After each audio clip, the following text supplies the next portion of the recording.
High, welcome to fearless academy. আজকে আমরা শিখব ভগ্নাংশের দ্বিতীয় পার্ট। তো আর দেরি না করে শুরু করা যাক। ভগ্নাংশ দ্বিতীয় পার্টে আমরা আলোচনা করব হর একই হলে কোন ভগ্নাংশটি বড়। তো গেল ক্লাসে আমরা শিখেছিলাম যে ভগ্নাংশ বলতে নিচে একটা সংখ্যা থাকবে, উপরে একটা সংখ্যা থাকবে। উপরের সংখ্যাটাকে আমরা বলবো হলো লব এবং নিচের সংখ্যাটাকে বলবো আমরা হর। তো এখন বলছে হর একই হলে কোন ভগ্নাংশটি বড় হবে। ধরি একটা ভগ্নাংশ হলো 3/1 এবং আরেকটা ভগ্নাংশ হলো যে 3/2 এবং আরেকটা ভগ্নাংশ হলো 3/3। তো এই তিনটা ভগ্নাংশের মধ্যে কোনটা বড় হবে সেটাই আমরা খুঁজে বের করব বিভিন্ন উদাহরণের মাধ্যমে। একটা লাইন আছে, লাইনটাকে দুই ভাগে ভাগ করা হয়েছে। দুই ভাগে ভাগ করে যদি আমি আলাদা করি তাহলে এইখানে পাবো আমি এইটুকু হবে আমার দুই ভাগের মধ্যে এক ভাগ এবং এইটুকু আমার দুই ভাগের মধ্যে এক ভাগ। এরপরে যদি আমি এই দুইটাকে যদি একখানে করে দিই তাহলে হচ্ছে আমার দুই ভাগের মধ্যে দুই ভাগ। তাহলে দুই ভাগের মধ্যে যে এক ভাগ আছে এটা হবে আমার হলো ছোট এবং দুই ভাগের মধ্যে যদি দুই ভাগই নেই সেটা হবে আমার বড়। তাহলে আমরা বলতে পারি যে দুই ভাগের মধ্যে এক ভাগ হলো ছোট এবং দুই ভাগের মধ্যে দুই ভাগ হলো বড়।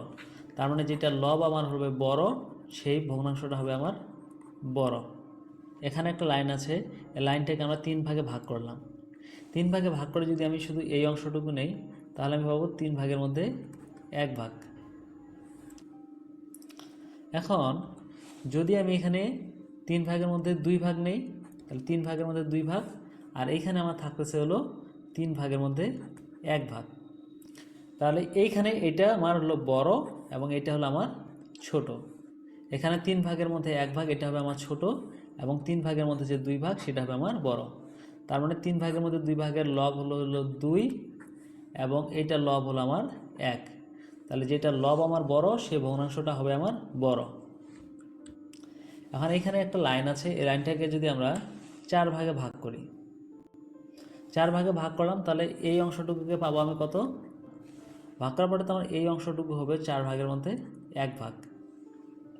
তাহলে এখানে হলো আমার চার ভাগের মধ্যে দুই ভাগ আর এটা হলো আমার চার ভাগের মধ্যে এক ভাগ। তাহলে এই চার ভাগের মধ্যে এক ভাগের চেয়ে চার ভাগের মধ্যে দুই ভাগ এটা হলো কি বড়। এরপরে যদি আমি দেখি যে এখানে হলো আমার এটা হলো আমার চার ভাগের মধ্যে এক ভাগ এবং এটা হলো আমার চার ভাগের মধ্যে তিন ভাগ। চার ভাগের এক ভাগের তুলনায় চার ভাগের তিন ভাগ এটা হলো আমার বড়। এরপরে এখানে হলো আমার চার ভাগের মধ্যে চার ভাগ। আমরা দেখতে পাচ্ছি যে চার ভাগের মধ্যে এক ভাগ, চার ভাগের মধ্যে যদি এক ভাগ, চার ভাগের মধ্যে দুই ভাগ, চার ভাগের মধ্যে তিন ভাগ এবং চার ভাগের মধ্যে চার ভাগ, এই চারটার মধ্যে সবচেয়ে বড় হলো আমার চার ভাগের মধ্যে চার ভাগ। এই ভগ্নাংশটা হলো সবচেয়ে বড় কারণ এর লবটা হলো আমার বড়।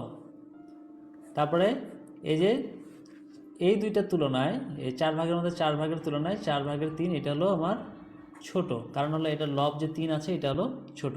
যদি ভগ্নাংশের হর একই থাকে তবে যে ভগ্নাংশের লব বড় সেই ভগ্নাংশটা হবে বড় এবং যে ভগ্নাংশের লব হবে ছোট সেই ভগ্নাংশটি হবে ছোট। তো এই ছিল ভগ্নাংশের দ্বিতীয় পার্টের আলোচনা। পরবর্তী ক্লাসে আমরা ভগ্নাংশ সম্পর্কে আরও বিস্তারিত আলোচনা করব। ততক্ষণের জন্য সবাই সুস্থ থাকবে, ভালো থাকবে।